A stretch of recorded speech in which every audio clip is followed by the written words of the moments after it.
Hello guys, എന്തൊക്കെയുണ്ട് വിശേഷം? എല്ലാവരും ഹാപ്പിയായി ഹെൽത്തി ആയിട്ട് ഇരിക്കുകയെന്ന് വിചാരിക്കുന്നു. ഞാനും ഹാപ്പിയായി ഹെൽത്തി ആയിട്ട് ഇരിക്കുകയാണ്. ഞാൻ എൻ്റെ ഇൻട്രോയിൽ എപ്പോഴും ചോദിക്കും എല്ലാവരും ഹെൽത്തി ആണോ എന്ന്. കാരണം ഹെൽത്താണ് ഏറ്റവും വലിയ വെൽത്ത് എന്ന് ഞാൻ എൻ്റെ ലൈഫിൽ പഠിച്ചൊരു വലിയൊരു ലെസണാണ് കേട്ടോ. നമുക്ക് ഹെൽത്ത് ഉണ്ടെങ്കിൽ ബാക്കിയെല്ലാം നമുക്ക് ഉണ്ടാക്കാൻ പറ്റും. അധ്വാനിക്കാനൊക്കെ ഹെൽത്ത് വേണ്ടേ? പിന്നെ നമ്മൾ ലൈഫിൽ തന്നെ ഒരു സുഖം വേണമെങ്കിൽ നമ്മളിപ്പോൾ ഹെൽത്തി ആയിട്ടിരിക്കണം. അവിടെ വേദന ഇവിടെ വേദന അത് ഇത് അങ്ങനത്തെ ഓരോരോ പ്രശ്നങ്ങളായി കഴിഞ്ഞാൽ ഒട്ടും ഓക്കെ ആവില്ല നമുക്ക്. പിന്നെ എന്തൊക്കെ ഉണ്ടെങ്കിലും എത്ര ക്യാഷ് ഉണ്ടെങ്കിലും നമുക്കതങ്ങോട്ട് സാറ്റിസ്ഫൈഡ് ആയിട്ടുള്ള ലൈഫ് ഉണ്ടാവില്ല. അത് എൻ്റെ ലൈഫിൽ നിന്ന് ഞാൻ പഠിച്ച ലെസണാണ് കേട്ടോ. എനിവേ, ഞാൻ കഴിഞ്ഞ വീഡിയോയിൽ പറഞ്ഞിട്ടുണ്ടായിരുന്നു എനിക്ക് തീരെ വയ്യ, കുറച്ച് കഴുത്തിന് സ്റ്റിഫ്നെസ് ആയിട്ടൊക്കെ ഉണ്ടെന്ന്. ഈ ബ്രെയിൻ ട്യൂമറിൻ്റെ കേസിലെ ഇൻ സം കേസ് ഈ ഒരു സ്റ്റിഫ്നെസ്സിൻ്റെ ഇഷ്യൂ വരും എന്നൊരു ചെറിയൊരു ചാൻസ് ഉണ്ട്. അതർവൈസ് ഇത് നെർവിൻ്റെ കേസ് ആവാനും ചാൻസ് ഉണ്ട്. അങ്ങനെയാണ് എൻ്റെ ഡോക്ടർ പറഞ്ഞിട്ടുള്ളത്. ഇപ്പം നമ്മൾ ആദ്യം ഇഞ്ചക്ഷൻ എടുത്ത് നെർവും മസിൽസൊക്കെ ഓക്കെ ആവാനുള്ള മെഡിസിനൊക്കെ എടുത്തിട്ട് എന്നിട്ടും കുറവില്ലെങ്കിൽ മാത്രം MRI എടുക്കാമെന്നാണ് പറഞ്ഞിട്ടുണ്ടായിരുന്നത്. ലാസ്റ്റ് വീഡിയോയിൽ ഞാൻ ഇഞ്ചക്ഷൻ എടുക്കുന്ന വീഡിയോ ഇൻക്ലൂഡ് ആക്കിയിട്ടുണ്ടായിരുന്നു. അവിടുന്ന് ഞാൻ വീഡിയോ സ്റ്റോപ്പ് ചെയ്യാണ് ചെയ്തത്. ഇപ്പോൾ ആ ഇഞ്ചക്ഷൻ എടുത്ത് 2 ദിവസം റെസ്റ്റ് കഴിഞ്ഞ് ഞാൻ ഇന്നലെ ഡ്യൂട്ടിക്ക് പോയി.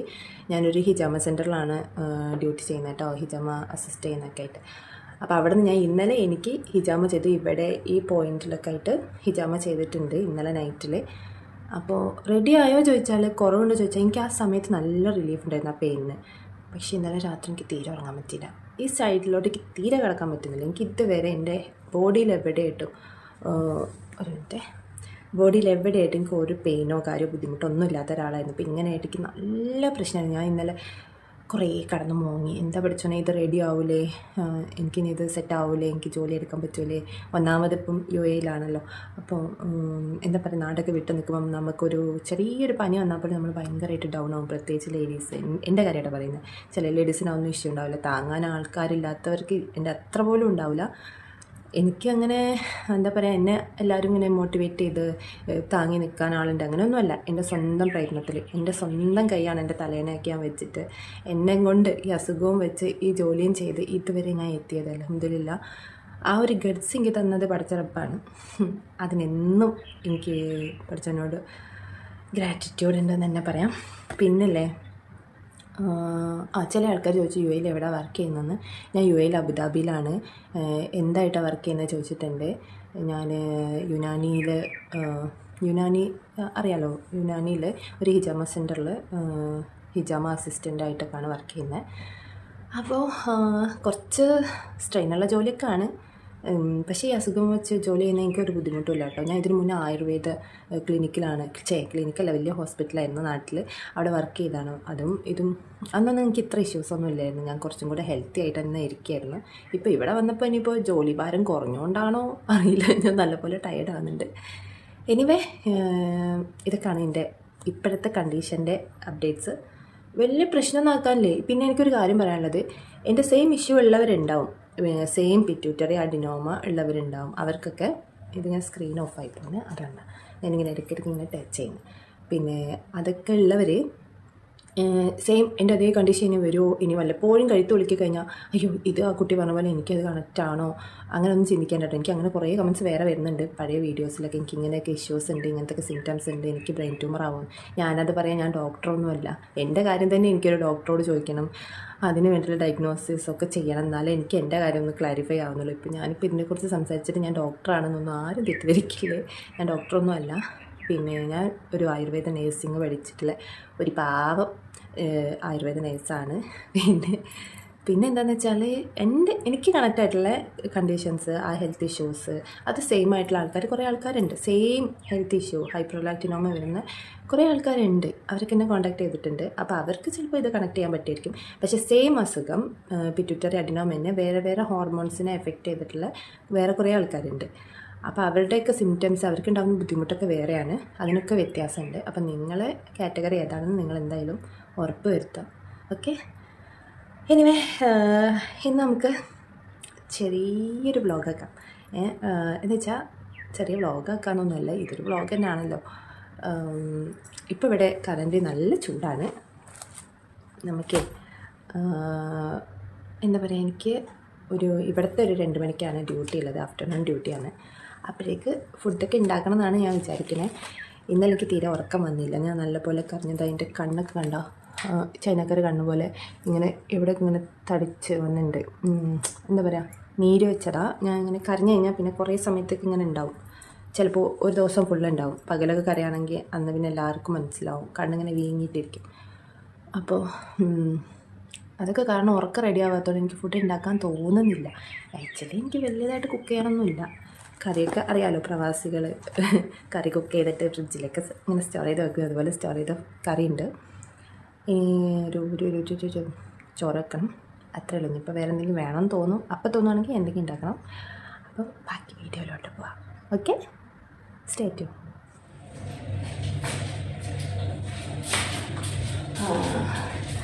പിന്നെ ഇതൊരു കോമൺ കിച്ചണാണ്. ചിലപ്പോൾ പെട്ടെന്ന് ആരെങ്കിലും കയറി വന്നാൽ ഞാനിത് കട്ട് ചെയ്യും. ഞങ്ങളൊരു വില്ലേജ് എല്ലാവരും ഒരുമിച്ച് താമസിക്കാം. അപ്പോൾ ആരെങ്കിലും ഡോർ തുറന്ന് കിച്ചണിലേക്ക് വരികയാണെങ്കിൽ ഞാൻ അപ്പം വീഡിയോ ഓഫ് ചെയ്യും കേട്ടോ. ഇത്ര അരി വെച്ചിട്ടാണ് ഞാൻ ഒരു ദിവസത്തേക്ക് ഫുള്ള് ചോറ് വെക്കുന്നത്. ചിലപ്പോൾ അത് ബാക്കി ഉണ്ടാവും, പിന്നെ അത് ഫ്രിഡ്ജിൽ ഇട്ടിട്ട് വീണ്ടും കഴിക്കും. അങ്ങനെയൊക്കെയാണ്. ഇപ്പോൾ ഫുഡൊന്നും ചുമ്മാ കളയാൻ പറ്റില്ലല്ലോ. ഇപ്പോൾ ബ്രേക്ക്ഫാസ്റ്റിന് 2 മുട്ട ഒന്ന് സെറ്റ് ചെയ്യണം. പിന്നെ ഒരു ഗ്രീൻ ടീ ഒക്കെ ഇപ്പോൾ ഈ അടുത്തുണ്ടായ ഷോയാണ് കേട്ടോ. അല്ലാതെ ഇപ്പോഴൊന്നും പണ്ട് തൊട്ടുള്ള ശീലമൊന്നുമല്ല. ആദ്യം നമുക്ക് ചായ വെച്ച് തുടങ്ങാം. എൻ്റെ സ്റ്റാൻഡ് ഉണ്ടല്ലോ, കാലാകാലങ്ങളായി ഇത് ഞാൻ നാട്ടിൽ നിന്ന് യൂസ് ചെയ്തുകൊണ്ടിരുന്ന സ്റ്റാൻഡാണ്.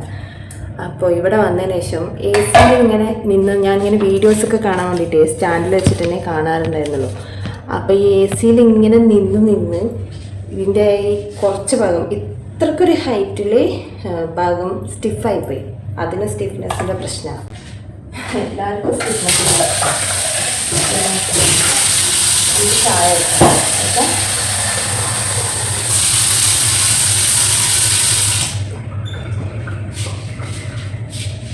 ചായ പെട്ടെന്നായിക്കോട്ടെ. ടാഗൊക്കെ ഇട്ടതേ അപ്പോഴത്തെ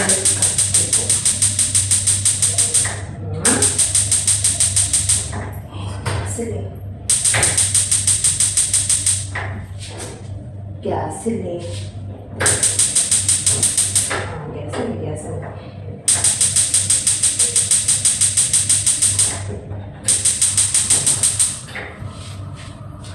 ഇതെന്താ സംഭവിച്ചാലേ, പിന്നെ ഇന്നലെ ഇങ്ങനെ ക്ലീൻ ചെയ്തിട്ടുണ്ടായിരുന്നു. വീക്ക്ലി വൺസ് ഒരു ഡീപ്പ് ക്ലീനിങ് ഉണ്ടാവും. അപ്പോൾ എന്തോ വെള്ളം കയറി കാണാം, അതാ കട്ടാത്തത്. ഓക്കെ,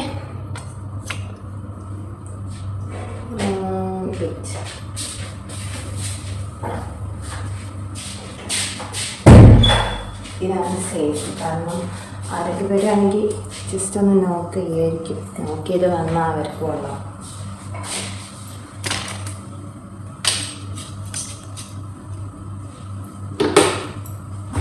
ഇനി നമുക്ക് ഈ മുട്ടകൾ കഴുകി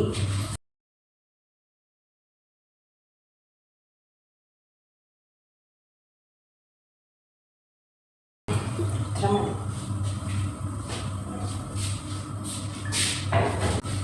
ഇതിൻ്റെ വൺ സൈഡ് സ്റ്റിഫാണ് പഠിച്ചാൽ. ഞാൻ ഇതിങ്ങനെ പ്രത്യേകിച്ച് എഡിറ്റ് ചെയ്തൊന്നും ഇടില്ല കേട്ടോ. സത്യം പറഞ്ഞാൽ എനിക്ക് വീഡിയോ ചെയ്യാനുള്ള ടച്ച് കിട്ടുന്നുണ്ട്. ഇപ്പം ഇങ്ങനെ എഡിറ്റിങ്ങൊക്കെ ഭയങ്കര മടിയുണ്ട്. കഴിഞ്ഞ വീഡിയോ ഞാൻ കുറേ കഷ്ടപ്പെട്ടിട്ടാണ് എഡിറ്റ് ചെയ്തത്.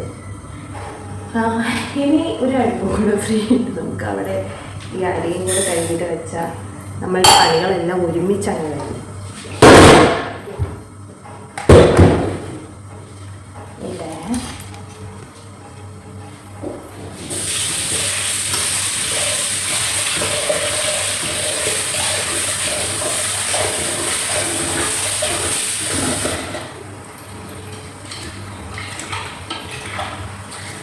ഈ കിച്ചണെ ആക്ച്വലി 7 പേര് ഒരുമിച്ച് കുക്ക് ചെയ്യുന്ന സ്ഥലമാണ്. ഒരുമിച്ച് യൂസ് ചെയ്യുന്നത്. അതിൽ 7 പേരും അറ്റ് എ ടൈം ഉണ്ടാവില്ല. അങ്ങനെ കാണുന്നില്ലേ ഇത് പറയുമ്പോൾ ഫേസ്. അറ്റ് എ ടൈം എല്ലാവരും കൂടെ കിച്ചൺ ഉണ്ടാവുന്നില്ല. എല്ലാവരുടെയും ഡ്യൂട്ടി ടൈം ഡിഫറെൻ്റാണ്. അപ്പോൾ രാവിലെ ഒരു ബഹളമാണ് ഇതിനകത്ത്. കാരണം മോർണിംഗ് ഡ്യൂട്ടിക്കാർ കുറച്ചധികമാണ്. പിന്നെ അത് കഴിഞ്ഞാൽ ആഫ്റ്റർനൂണിൽ ഞാൻ മാത്രമേ ഉണ്ടാവുള്ളൂ മോസ്റ്റ്ലി. ചിലപ്പോൾ വേറെ ആളുകൾ കാണും.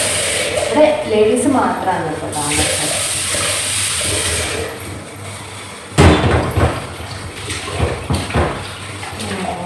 നമ്മൾക്ക് ചായ റെഡി അധികം തിളപ്പിക്കുന്ന ആവശ്യമില്ല. എനിക്ക് ഗ്രീൻ ടീ ആദ്യം ഇഷ്ടപ്പെടുന്നത്. ഞാൻ ഇവിടെ വന്ന സമയത്താണ് ഗ്രീൻ ടീ ആദ്യമായിട്ട് കുടിച്ച് നോക്കുന്നത്. ഇവിടെ ക്ലിനിക്കിൽ ഞങ്ങൾക്ക് ചായയൊക്കെ ഉണ്ട്. ഗ്രീൻ ടീ, കോഫി, ചായ ഒക്കെ ഉണ്ടാവും. ഇഷ്ടമുള്ള ഉണ്ടാക്കിയിട്ട് കുടിക്കാം. അങ്ങനെ ആദ്യമൊക്കെ ഞാൻ ടേസ്റ്റ് ചെയ്യുമ്പോൾ ഭയങ്കര പാടില്ല. പിന്നെ ഈ അടുത്താണെങ്കിൽ ഒരു ഡയറ്റിൻ്റെ ഒരു മൂഡ് വന്നു. അപ്പം ഞാൻ വിചാരിച്ചു ഗ്രീൻ ടീ ഒക്കെ കുടിക്കാം എന്നുവെച്ചാൽ എക്സസൈസ് ചെയ്യാൻ പറ്റില്ല. പിന്നെ ഒരു കാര്യം പറയട്ടെ, എനിക്കുണ്ടല്ലോ തീരെ എക്സസൈസ് ചെയ്യാൻ പറ്റില്ല. അപ്പോൾ ഈ ഹൈപ്പർഡയറ്റിനോമിൻ്റെ ഇഷ്യൂ വരും. ഞാൻ എക്സസൈസ് ചെയ്യാന്ന് വെച്ചാൽ അതിൽ വാക്കിങ്ങിന് പോകില്ല നമ്മൾ വെറുതെ. ആ വാക്കിങ് പോലും എനിക്ക് പ്രശ്നമാണ്. പിന്നെ എനിക്ക് പെയിൻ ആവും. ഈ തലയിലെ പെയിൻ ഉണ്ടല്ലോ, പലപ്പോഴും എനിക്ക് ഈ വാക്കിങ്ങിന് പോയ ആ ഓരോ സമയത്താണ് എനിക്ക് വന്നത്. പിന്നെ ഇപ്പോൾ ലാസ്റ്റാണ് ഞാനത് റിയലൈസ് ചെയ്തത്. ഇത് ഹെൽത്തിയായിട്ട് വർക്കൗട്ടൊക്കെ ചെയ്യുമ്പോൾ വാക്ക് ചെയ്യുമ്പോൾ, അതായത് ഞാൻ കുറേ കിലോമീറ്റർ നടക്കും. ഒരു 4 കിലോമീറ്ററൊക്കെ അങ്ങോട്ടും ഇങ്ങോട്ടുമായിട്ട് കേൾക്കുന്നുണ്ടോ ടാപ്പ് വന്നിട്ട് ഒരു 4 കിലോമീറ്ററൊക്കെ ഞാൻ അങ്ങോട്ടും ഇങ്ങോട്ടുമായിട്ട് നടക്കും. അങ്ങനെ ഒരു 3 ദിവസം നടന്നിട്ടേ ഉള്ളൂ കേട്ടോ. അതുപോലെ തന്നെ ഏകദേശം ഒരു 3-4 ദിവസം, ഒരു 5 ദിവസമൊക്കെ ഓരോ ടൈമിലും വർക്കൗട്ട് ചെയ്യാൻ വേണ്ടി മുതിർന്നപ്പോഴാണ് എനിക്ക് ഈ പെയിൻ വരാൻ തുടങ്ങിയത്.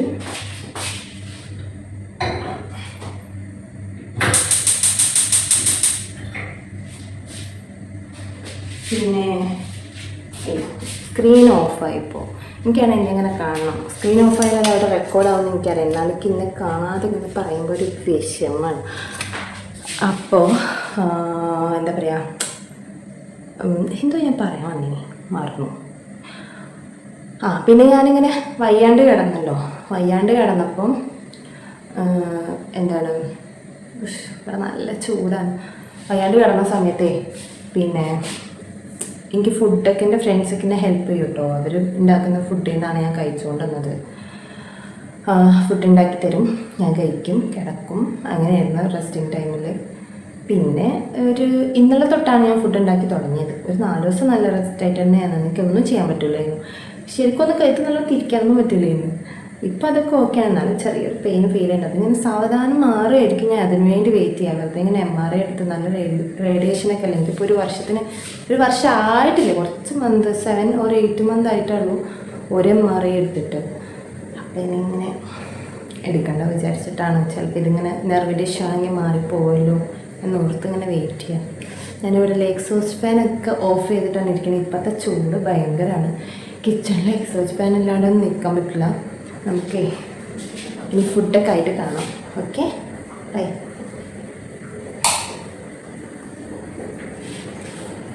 ഇതാണ് ഞങ്ങളുടെ കിച്ചൺ. അപ്പം ഇനി ഫുഡായിട്ട് വരാം. ഞാൻ എക്സോസ്റ്റ് ഫാൻ ഇട്ടിട്ടുണ്ട്. സ്റ്റേറ്റ്. അപ്പോൾ ഗൈസ് ഇതാ ഞാൻ റെഡിയായി. ഇനി പോവാണ്. ഇപ്പോൾ സമയം 12:30 ആയി. എനിക്ക് ഇന്ന് സൺഡേ ആയതുകൊണ്ട് 1 o'clock ഡ്യൂട്ടി. അപ്പോൾ പോട്ടെ. ഇനി ഇവിടെ നിന്നൊരു 10 minute വാക്കുണ്ട്. ഞാൻ ഇറങ്ങട്ടെ. നല്ല വെയിലാണ്. ഇപ്പം ഇതാണ് എൻ്റെ ഔട്ട്ഫിറ്റ്, യൂണിഫോമിൻ്റെ ഔട്ട്ഫിറ്റ്. ഇനി ഇത് ഞാൻ ഇങ്ങനെ ഒന്നാക്കിയിട്ട് ഈ പിന്നെടുത്തിട്ട് ഇവിടെ ഇങ്ങനെ കുത്തും. കാണിച്ചാൽ ഇങ്ങനെ ആക്കിയിട്ട് ഇവിടെ കുത്തും. എന്നിട്ടാണ് ഞാൻ ക്ലിനിക്കിലേക്ക് പോവുക. കാരണം അത്രയ്ക്ക് വെയിലാണ്. ഒരു കുടയും ചൂടും കേട്ടോ. ആ കുട ചൂടിയാലും എന്താ പറയുക, മുഖത്തേക്ക് ഭയങ്കരമായിട്ട് ചൂടടിക്കും. ഭയങ്കര ബുദ്ധിമുട്ടാണത്. അപ്പം ഞാൻ ഒരു തണുപ്പ് കിട്ടാൻ വേണ്ടിയിട്ട് ഇങ്ങനെ ചെയ്യുന്നതാണ്. എന്നിട്ട് ഞാൻ ക്ലിനിക്കിലെത്തിയിട്ട് പിന്നെ ഇത് റിമൂവ് ചെയ്യും. ഇങ്ങനെ റിമൂവ് ചെയ്യും. ഫേസ് മറച്ചൊന്നും ക്ലിനിക്കിൽ നിൽക്കാൻ പറ്റില്ല. അപ്പോൾ ഓക്കേ, നമ്മുടെ വീഡിയോ ഇവിടെ വൈൻഡപ്പ് ആക്കുകയാണ്. അടുത്ത വിശേഷമായിട്ട് അടുത്ത വീഡിയോയിൽ കാണാം. ഓക്കെ.